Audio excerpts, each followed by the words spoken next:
was may dumating tayong bagong i-customize natin. Bale, ano to? Dominar 400. Gagawin natin classic concept. So, ayan. Hindi ko na na-videohan yung ibang ginawa ko dito. Since busy tayo nung mga nakarang araw. Nilinis ko yung wiring niya dito.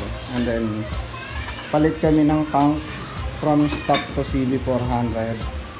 And then, nag-ano kami ng U-bend. Ginawa namin ng U-bend. Dun yung wiring, ipapasok namin sa loob para hindi siya, eye sorting na.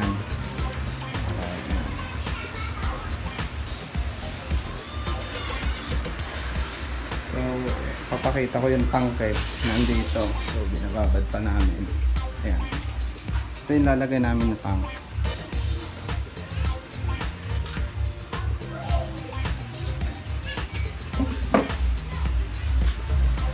So, upload ako ng